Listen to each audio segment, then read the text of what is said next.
So like I've said in the last video I did over at Daisyfield Viaduct, just having a bit of a refresher before I film any more canals, which I will do this year. Decided. My camera's actually quite good, I didn't realise. As long as I've got the sunlight, it's quite a good camera.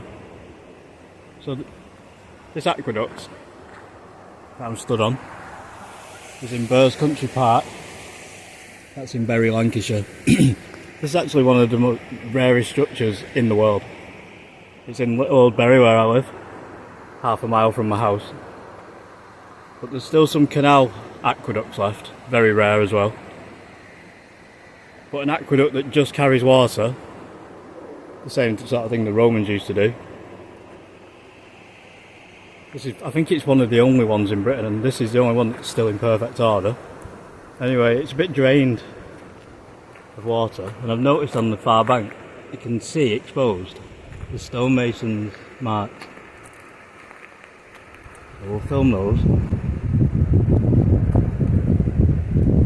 It's on it right. But yeah, just to think there's only like the only one in the world.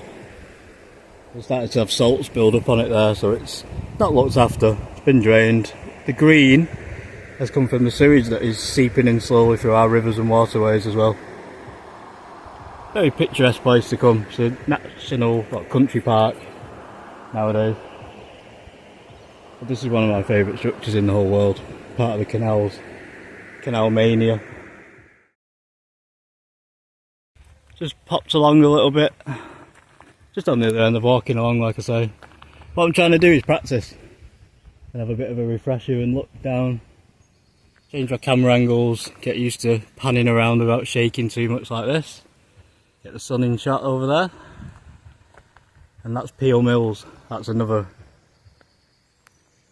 important site in the Industrial Revolution.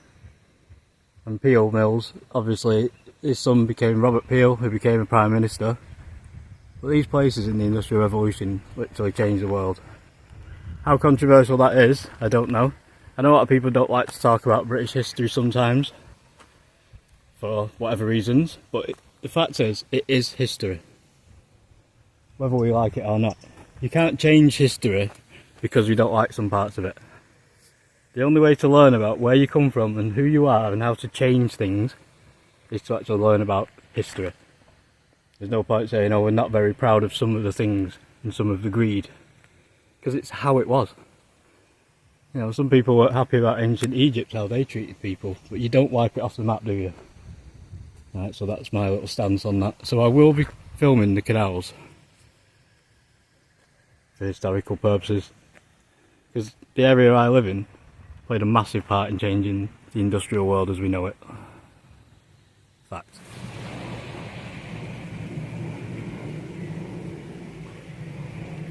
And also include some of the interesting things. It's now just buried in a country walk. So I happen to know this area very well. And this is the original.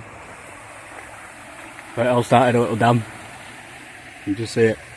And they got it. And then that factory just built up and up and up and up. It became one of the biggest in the Industrial Revolution. There's a print works and they dyed cotton. And here's the sluice gate. So the other, what's called a guyt. It's called a canal feeder, and that fills up the Bury, Bolton, Manchester Canal. Well, it did. It's now blocked off. Here's the old iron sluice gate. But slowly, sewage is seeping in, and it's not doing it any favours. They're making it more inclusive so you can cross in like prams and stuff. There's the old bridge, and this is the guyt. But this is fed by the River Irwell. You probably know that if you've seen any of my playlists, but I'd like to pop around here, even once a year, just for a walk. This is how I learnt about it, but I do love it. There's loads of brilliant wildlife, you can hear the noises. So, there's another lake over there which fed the mill.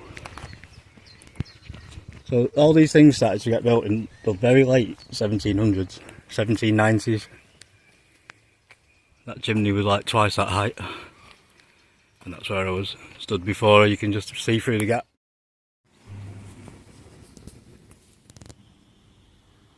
And this lake would have fed it. I'm going to cut to a picture of that and carry on with the explanation.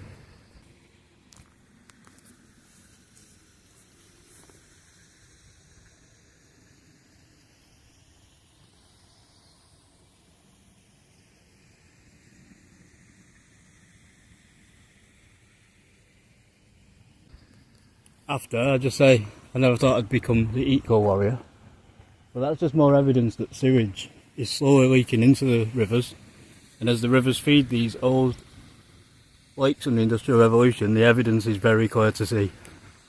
Nothing else does that, forms that. Because don't forget, it's, well, faeces and urine, but things will grow in it. And that is why we've got so much evidence. But if you let your kid go in there, your child could actually die. If they drank quite a substantial amount of that water, or got it septic in a cut, that's lethal. Anyway, it was to feed this here, part of this mill system.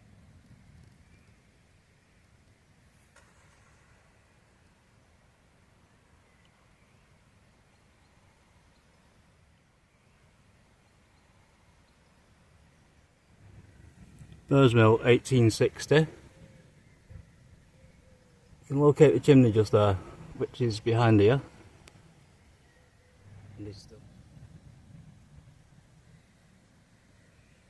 So that's this lake that we were just looking at. There's our goat feeder leading off, and you can see the chimney behind the old mill, where that weir was.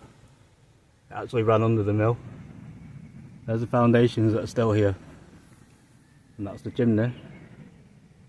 And you see all the buildings, foundations from this. That's the inner workings. People slept in there as well as the cottage, so they're the workers' cottages. And that's the whole site.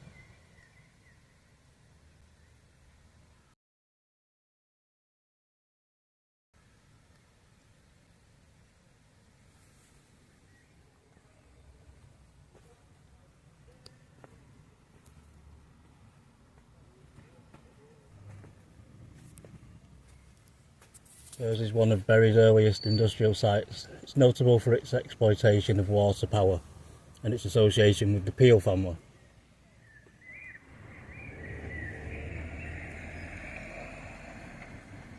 Although many of the buildings, which once made up the two mill communities at Burrs and Higher Woodhill, have now gone,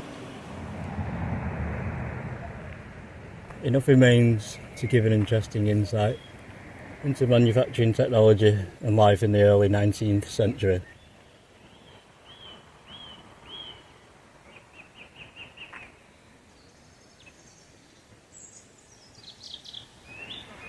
So we were just looking at the remains of Burrs Mill. It was built to spin cotton by the Peel family in the 1790s.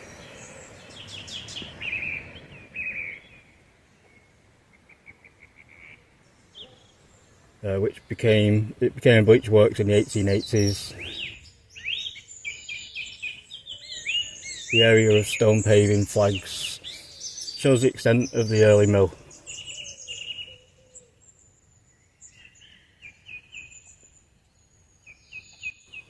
It was powered by water, and the chimney brick and car park, the chimney brick pavers and car park show the extent of later extensions, so the red brick. Behind us is what remains of a much larger reservoir. It held water to turn the water wheels which originally powered the mill.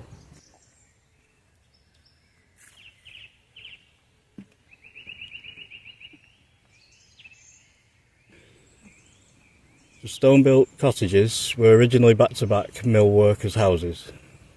They are now being developed as an activity centre, which we did film when we just started. We're right next to, which are right next to us now.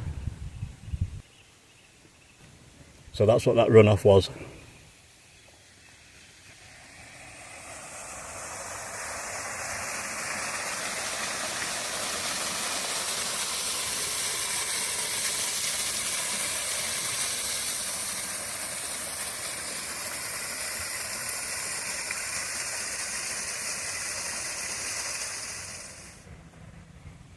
The arches through which the water flowed are still visible in the surviving back wall of the mill.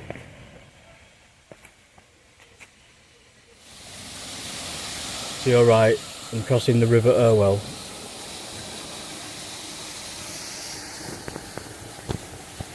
and the blue brick aqueduct is the feeder channel for the Manchester, Bolton and Bury Canal.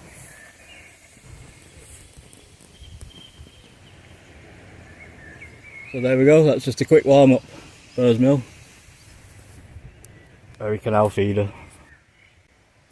Those of us who think we're small, just because we don't have much, it's really not the case at all.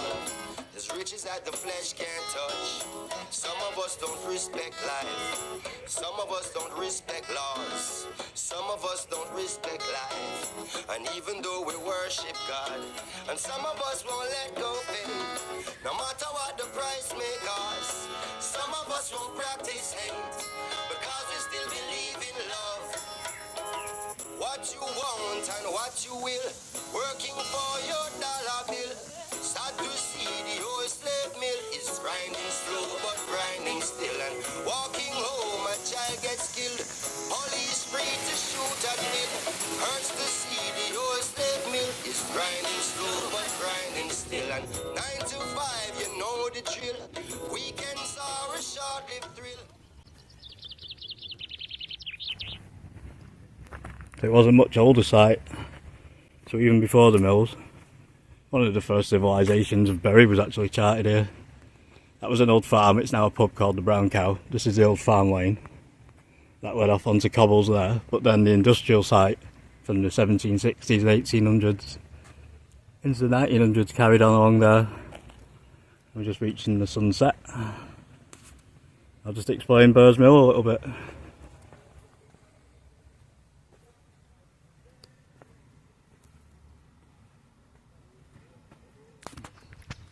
Okay, so Manchester UK, 3 videos of time, coming soon, the revamped version. I'll do some, we'll include longer versions and full explanations of full canal systems, whereas up till now it's been very much discover as we go, urban exploring, but I'm going to tie up the canal videos. Take care everybody.